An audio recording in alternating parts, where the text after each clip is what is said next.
Live मराठीतर्फे पुन्हा एकदा स्वागत। निवडणुकीसाठी काही दिवस म्हणण्यापेक्षा काही तास राहिलेले आहेत आणि हा जो मतदारसंघ हा शहरी आणि ग्रामीण असा भागाचा आहे। दोन्हीकडचा समन्वय आपण आता कशा प्रकारे साधतात?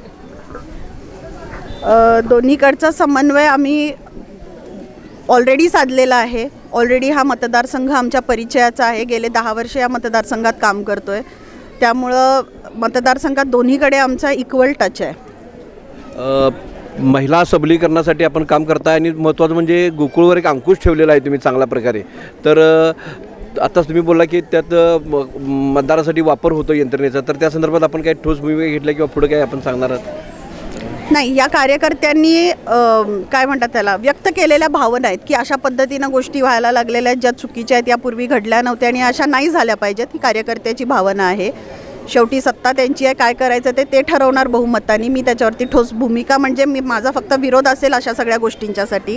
महिलांची टक्केवारी जास्त असणारा हा मतदारसंघ आहे आणि तुम्ही अगदी अमोल साहेबांच्या बरोबरीने ह्या सगळ्या ह्याच्यात दिसत आहात आणि सर्व जिल्ह्याचा पश्चिम महाराष्ट्र विचार केला तर आघाडीत असणारं, प्रचारात पहिल्यापासून आघाडी असणारं तुमचं एक चेहरा सगळीकडे दिसून येत आहे। या पार्श्वभूमीवर आपला काय प्रवास आहे? अमोल साहेब अबोल आहेत आणि तुम्ही बोलके आहात, असं दोन्हीचा समन्वय तुम्ही साधताय का? असं आहे देव मला वाटते जोड्या अशाच करतो, एक शांत असतो एक बोलका असतं। त्यामुळं अर्धांगिनी याच्यासाठीच म्हटलेलं आहे की शिव आणि शक्ती जेव्हा एकत्र येते तेव्हा बदल नेहमी घडतच असतो। त्यामुळं जर ते शिव असतील तर मी त्यांची शक्ती आहे म्हणून मी त्यांच्यासोबत काम करते। मतदानासाठी आता थोडे दिवस राहिलेले आहेत, तर आणि शासनाने आता जाहीरनाम्यात महिला शक्तीसाठी 25,000 महिलांना पोलिसांची भरती करणार म्हणलेलं आहे। हे वाढवणं म्हणजे महिला शक्तीला एक मोठं भाऊ म्हणून असेल किंवा एक पहिल्यांदाच महिला शक्तीला न्याय दिला असं वाटतं का सर?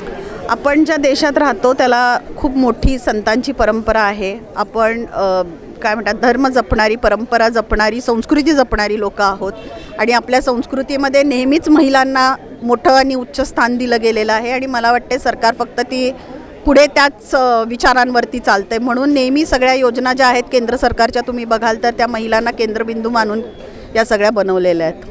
अगदी थोडाच वेळ राहिला, त्यामुळे शेवटचा प्रश्न असा आहे की ग्रामीण भागात तुम्ही बघता की तर 90% 80% मतदान होते आणि शहरी भागात कमी होते। हा सर्वांचाच एक चिंतेचा विषय आहे आणि त्याबरोबर नोटाही नकारात्मक वापरू नये अशा दोन्ही बाजून तुम्ही एक आव्हान करावं, तुमच्या काय भावनाच्या व्यक्ती? माझं आव्हान तेच आहे की शहरातला मतदानाचा टक्का वाढावा। काही कारण असेल म्हणजे ज्यामुळं मतदान होत नाही तर ते कारण आता असू नये असं आम्हाला वाटतं, म्हणून आम्ही यावेळेस शहरी मतदानावरती जास्त फोकस करतोय जेणेकरून शहरी मतदार हा जास्तीत जास्त मतदानासाठी बाहेर निघावा।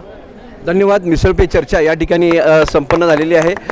मतदानास काहीच वेळ राहिला असताना आमदारांच्या बरोबरीने शौमिका वहिनी या ठिकाणी प्रचारात कार्यरत आहेत आणि त्यांच्यासाठी आपण आज धावता संवाद बालाजी पार्क जरंगनगर या ठिकाणी साधलेला आहे। लाईव्ह मराठीसाठी कॅमेरामन रवींद्र बागलसह मी राजेंद्र मकोटे। धन्यवाद।